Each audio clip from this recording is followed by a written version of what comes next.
The wind screamed through the Colorado mountains like a wounded animal, tearing at the skeletal trees and jagged cliffs as if trying to rip the very land apart. It was a night when the world seemed to turn its back on the living. Snow fell sideways, thick and blinding, swallowing roads, fences, and even the memory of warmth. In the small, judgmental town of Dry Creek, people huddled by their hearths, secure in their status and their stone houses. But on the narrow, treacherous mountain road to the north, a lone rider pushed forward. His head was bowed against the gale, his thin duster coat stiff with a layer of frozen sleet. This was Elias Ward, a man the town had collectively decided to forget. Once, Elias had been a man of substance. He had owned a small spread where the grass grew tall and the cattle were fat. But in Dry Creek, the powerful didn't like competition. A series of unfortunate droughts, followed by predatory bank loans orchestrated by the town's elite, had stripped him of everything. Now, he was the homeless cowboy, a man who lived in a literal shack on the outskirts of town, patched together with scrap wood and hope. He worked the jobs no one else would touch, cleaning stables, hauling waste, and mending fences in the middle of blizzards. To the wealthy merchants and the sneering sheriff, Elias was a ghost.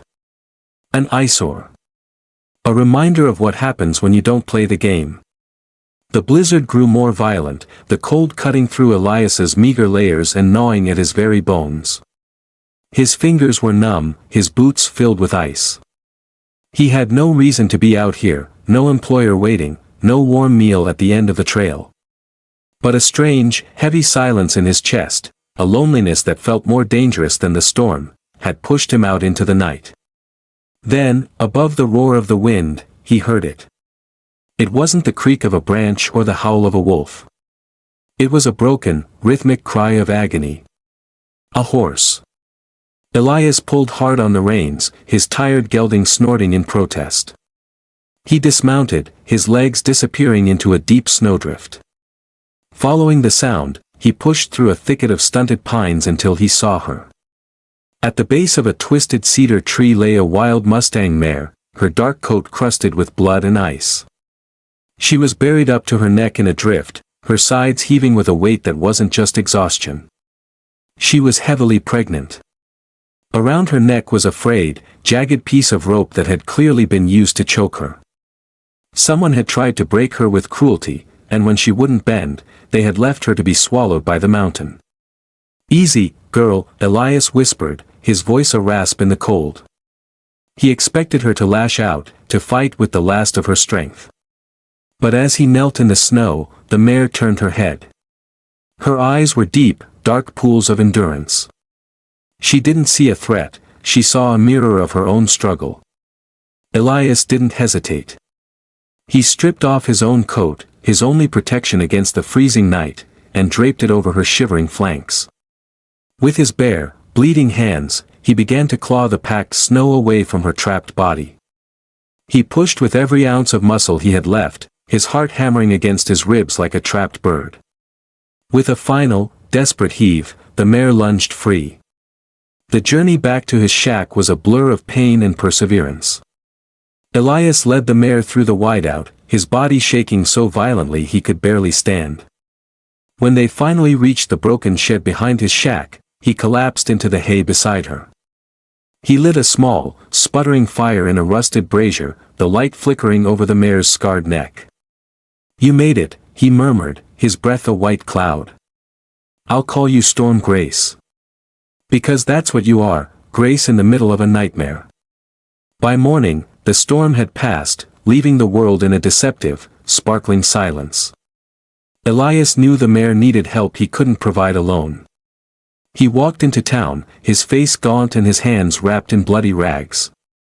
He went to the forge, where Clara Boone, the town's only blacksmith, was already at work.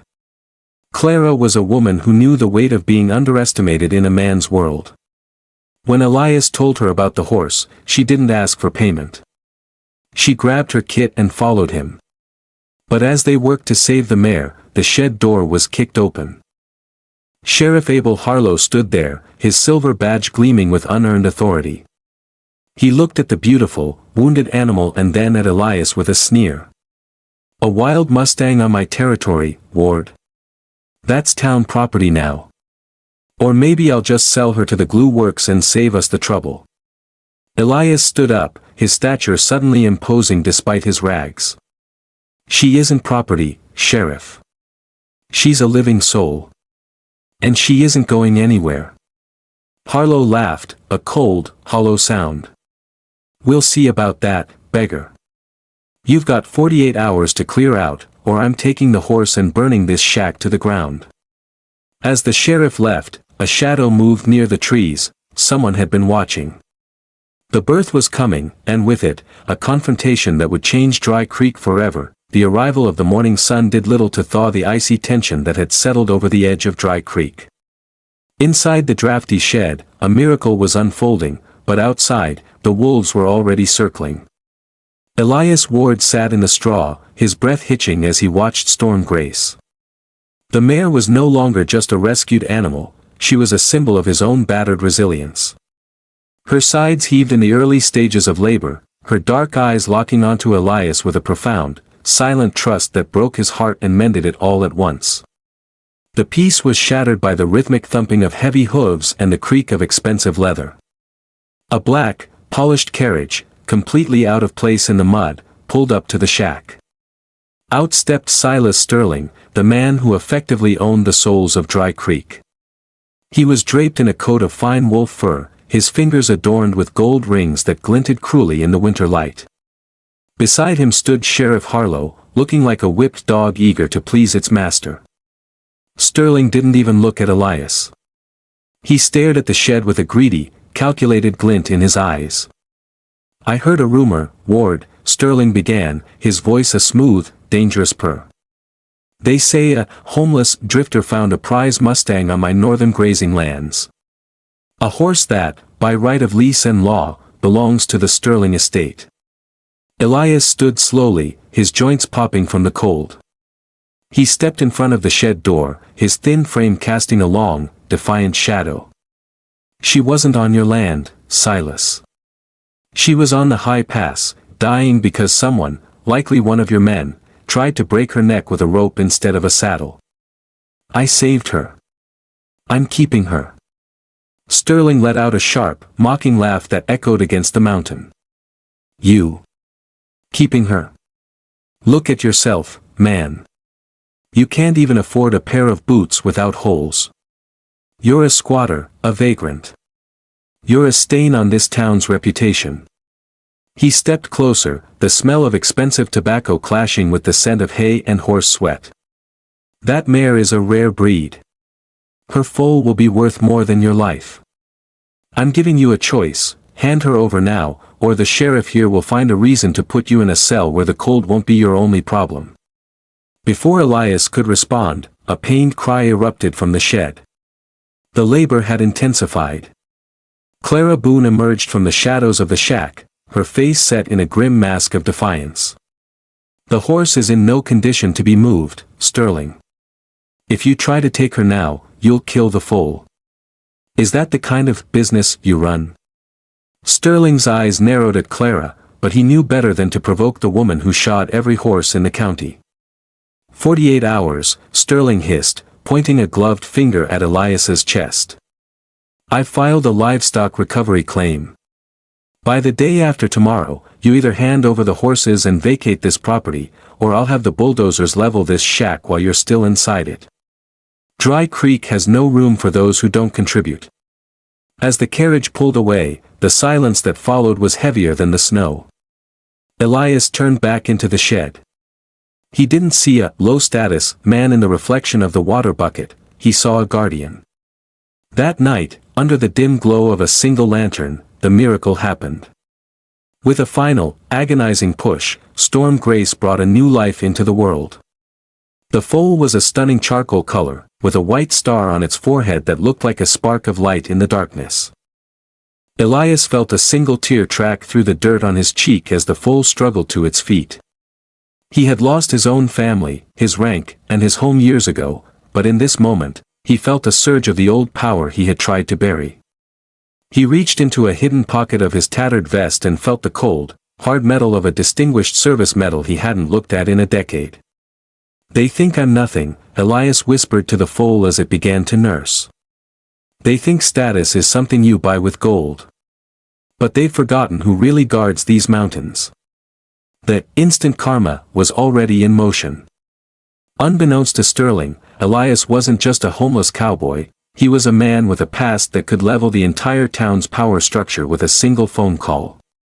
He had been hiding from his own glory, seeking peace in poverty, but Silas Sterling had just forced the lion out of his den. As dawn broke on the first of his final 48 hours, a sleek, black government vehicle appeared on the horizon, moving toward the shack with a purpose that would soon turn Sterling's world upside down. The countdown had begun, and the air in Dry Creek felt like a tightening noose. To the people in the town square, Elias Ward was a dead man walking. They watched him from behind the frosted glass of the bakery and the hardware store as he walked through the slush, his shoulders hunched against the biting wind. He was heading toward the telegraph office, clutching a small, battered metal box that he treated with more care than his own life. The whispers followed him like a physical weight. "He's lost his mind," one man muttered. "Trying to fight Sterling over a wild horse. He should have just taken the payout and vanished." But Elias didn't look at them. His eyes were fixed on the horizon, where the gray clouds were gathering for another assault on the valley. He knew that the 48-hour deadline wasn't just a threat, it was a promise of destruction. When he entered the telegraph office, the young clerk barely looked up. "No credit here, Ward," the boy said, his voice dripping with the casual cruelty of the comfortable. Elias didn't flinch. He reached into his pocket and pulled out a single, ancient gold coin, a relic from a life he had tried to bury. The clerk's eyes went wide as he bit the metal, his attitude shifting from disdain to greedy curiosity. Elias pushed a handwritten note across the counter.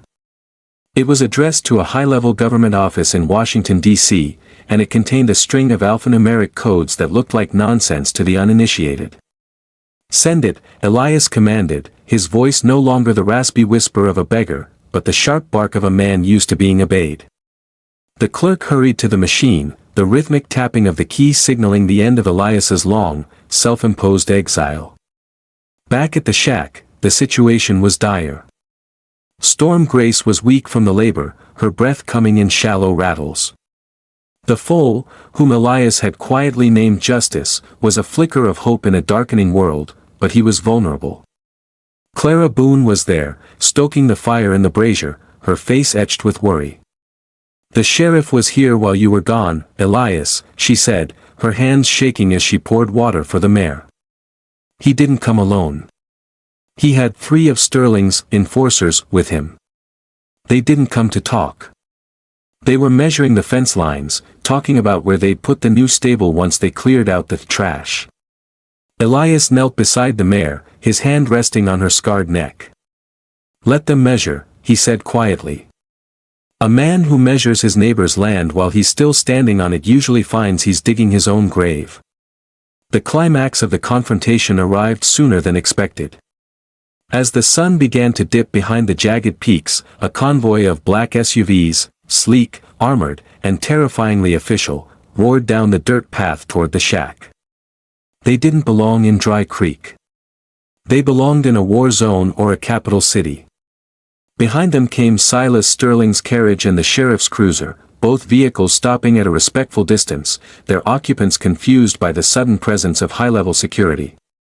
Silas Sterling stepped out of his carriage, his face a mask of confusion and mounting rage. "What is this, Harlow? Did you call in the feds for a simple eviction?" The sheriff shook his head, his hand trembling on his holster. "I didn't call nobody, Silas. This ain't us." A man in a sharp, charcoal gray suit stepped out of the lead SUV. This was Marcus Thorne, a man whose name was whispered in the halls of power as the fixer for the nation's most elite military families. He scanned the dilapidated shack and the mud-caked yard with an expression of profound sorrow. Then, his eyes landed on Elias Ward, who was standing in the doorway of the shed, still dressed in his tattered rags, still smelling of hay and horse sweat. To the shock of every townsperson who had gathered to watch the eviction, Marcus Thorne didn't arrest Elias. He didn't mock him. Instead, he snapped to attention and delivered a crisp, formal salute. "General Ward, sir," Thorne said, his voice echoing in the sudden silence. "We received your signal. We thought you were gone for good, sir." The instant karma hit the crowd like a physical shockwave. Silas Sterling stumbled back, his silver-tipped cane slipping from his numb fingers. "General? You're calling this vagrant a general?" Thorne turned to Sterling, his eyes flashing with a cold, predatory light. "This vagrant is General Elias Ward, the most decorated cavalry commander of the last 30 years and the majority shareholder of the Ward Sterling Land Trust, the very trust that leases you your ranch, Mr. Sterling. In fact, General Ward owns the ground you're currently standing on, the bank that holds your mortgage, and the very air you're breathing. And according to my reports, you've spent the last week harassing him and attempting to steal a protected Mustang from a Congressional Medal of Honor recipient." The silence that followed was deafening, broken only by the soft, triumphant whinny of Storm Grace from inside the shed. The townspeople who had spent years mocking Elias now shrank back, their faces pale with the sudden realization of their own cruelty. The sheriff tried to stammer out an apology, but Thorne cut him off with a single look. "Sheriff Harlow, your badge is being revoked by the governor's office as we speak for civil rights violations and gross negligence. You'll find the paperwork at your office, if you can get there before the locks are changed." Elias stepped forward, the light of the setting sun catching the intensity in his eyes. He didn't look like a poor cowboy anymore. He looked like a king who had finally decided to reclaim his throne. The silence in the mud-caked yard of the shack was heavier than the blizzard that had nearly claimed Storm Grace's life. Silas Sterling stood paralyzed, his breath hitching in his throat as the reality of his situation set in. The man he had called a stain on the town was the very hand that fed his family's legacy. Marcus Thorne didn't waste a second. He stepped toward Sterling, producing a digital tablet from his briefcase that flickered with cold, blue light. "Mr. Sterling, you were granted a conditional lease on the S range 20 years ago by the Ward Sterling Trust. That lease was predicated on a clause of ethical stewardship. Clause 4B specifically prohibits the trapping, harassment, or illegal branding of wild Mustangs on federal and trust land. We have satellite footage from 48 hours ago showing your ranch hands pursuing this mare into a blind canyon." Sterling's face went from a mottled purple to a ghostly white. It was a misunderstanding. The horse was agitated, my men were simply trying to protect the herd. He looked toward Sheriff Harlow for support, but the sheriff was already backing away, his hands held high as if to distance himself from a ticking bomb. Elias Ward stepped out from the shadow of the shed, his presence now commanding the space in a way that made the wealthy men look like children playing in the dirt. He didn't raise his voice, he didn't need to. "A misunderstanding doesn't leave rope burns to the bone, Silas. A misunderstanding doesn't leave a pregnant mare to freeze in a drift. You didn't see a horse, you saw a $sign.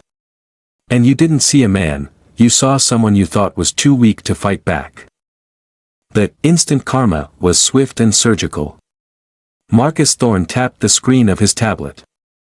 "As of 4 p.m. today, the Ward Sterling Trust has initiated a morality foreclosure. All assets tied to the Sterling Ranch, including the cattle, the machinery, and the land itself, are being frozen for a federal audit. Your accounts at the Dry Creek First National Bank, which, I should mention, the General owns 60% of, have been suspended. You are, for all intents and purposes, insolvent." The crowd of townspeople gasped. In the span of 5 minutes, the most powerful man in the county had been reduced to the very thing he despised, a man with nothing. Sheriff Harlow tried to slink toward his cruiser, but 2 of the men in suits stepped into his path. "Not so fast, Harlow," one of them said, his voice like grinding stones. "There's a matter of a dozen missing reports regarding livestock theft and the intimidation of local residents. We've been monitoring this town for months, waiting for the general to give us the word. He wanted to see if there was any justice left in this valley without his intervention. You failed the test. The sheriff's badge, the silver symbol of the authority he had used as a weapon, was unpinned from his chest by Marcus Thorne. It was dropped into the slush, sinking into the mud. The emotional beat shifted as a specialized equine medical trailer, equipped with state-of-the-art technology, pulled into the yard. A team of vets in white coveralls scrambled out, moving with a precision that matched the military team. They didn't look at the mud or the broken shack, they looked at the life Elias had saved. As they moved Storm Grace and her foal, Justice, into the heated, sterilized environment of the trailer, the head vet looked at Elias and nodded with profound respect. "You saved her life with that coat and that fire, General. Another hour in the cold and she would have been gone. You're a miracle worker." Elias watched them go, his heart finally slowing its frantic pace. He felt a hand on his shoulder. It was Clara Boone. She looked at him, her eyes filled with a mixture of shock and newfound understanding. "You're the Ghost General," she whispered. "The one who disappeared after the Great Push. People said you went into hiding because you couldn't stand the politics of the city." Elias looked at the mountain, his expression weary but peaceful. "I went into hiding because I wanted to see if kindness existed when there was no reward for it, Clara. I found it in you. But I found something else in the rest of this town. I found that when people think you're low status, they show you who they really are." As word spread through Dry Creek, the hypocrisy was immediate and nauseating.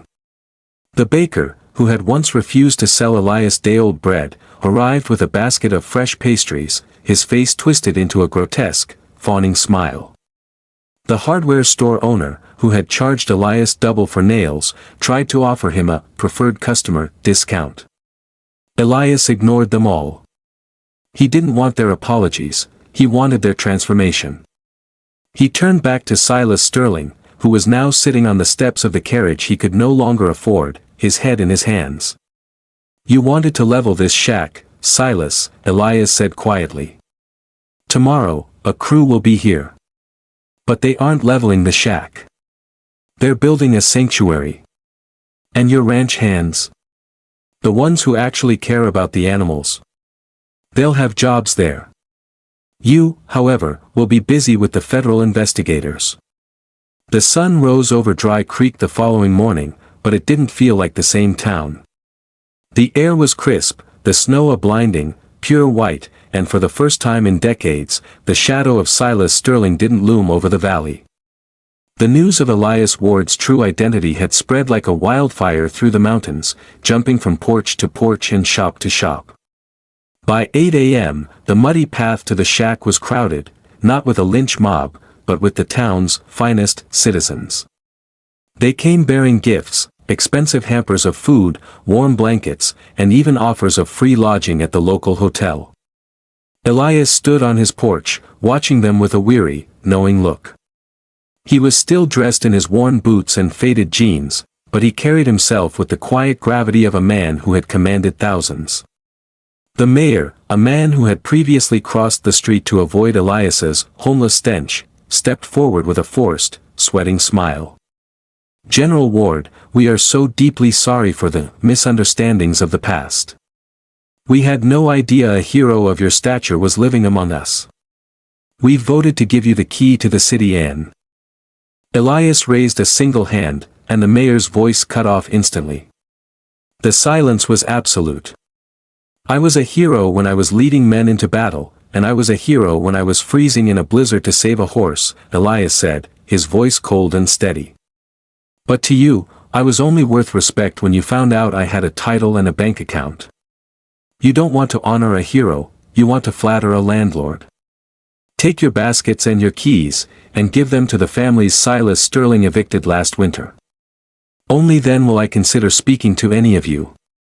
The crowd dispersed in a cloud of shame, their kindness revealed as the hollow currency it was.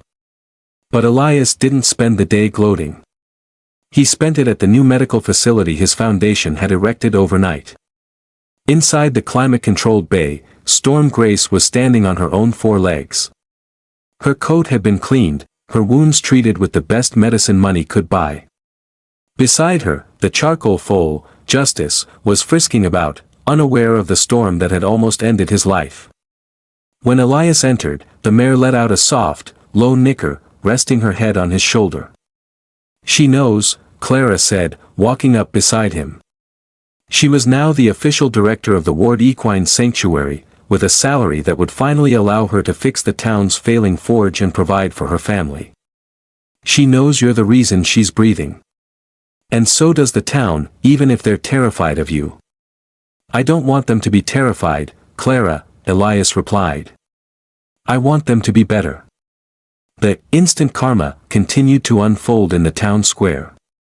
Silas Sterling was seen being escorted from his mansion by federal agents, his designer suit rumpled and his face hidden behind his hands as the local press, whom he had once paid to write glowing reviews of his charity, snapped photos of his disgrace. His ranch hands, many of whom had been forced to do his dirty work under threat of losing their homes, were gathered at the sanctuary gates. Elias met them personally. He didn't fire them. Instead, he offered them a choice: continue working for the sanctuary under fair wages and ethical rules, or leave with a month's severance. Every single man stayed. The most satisfying moment of justice came for the former Sheriff Harlow. Stripped of his badge and his dignity, he was seen at the edge of town, working as a day laborer for the very construction crew Elias had hired to build the new community center. He was shoveling the same mud he had once splashed onto Elias's boots. When Elias rode past him on a fresh gelding, Harlow didn't look up. He couldn't. The weight of his own choices was heavier than any shovelful of dirt. Elias realized that the true power wasn't in the reveal or the wealth, it was in the ability to change the landscape of a soul. He looked at the mountain peaks and knew that the storm had been a gift. It had stripped away the lies of Dry Creek, leaving only the truth behind. He had found his mission again, not as a soldier of war, but as a guardian of the vulnerable. As evening fell, Elias sat down with Marcus Thorne to sign the paperwork that would turn the Sterling Ranch into a public park and wildlife refuge. "You're making a lot of enemies in the high offices, sir," Marcus warned with a small, proud smile. "Let them come," Elias said, looking toward the stable where Storm Grace slept in safety. "I've faced worse than politicians in a blizzard." Part 6, The Harvest of Honor. The bite of winter had finally surrendered to the gentle touch of a Colorado spring. In the valley of Dry Creek, the white sheets of snow had melted into rushing streams, feeding a land that was blooming with newfound hope. On the very site where Elias Ward's battered shack once stood, a magnificent structure of cedar and stone now rose against the mountain backdrop. This was the Storm Grace Sanctuary, a place where the broken were mended and the forgotten were given a voice.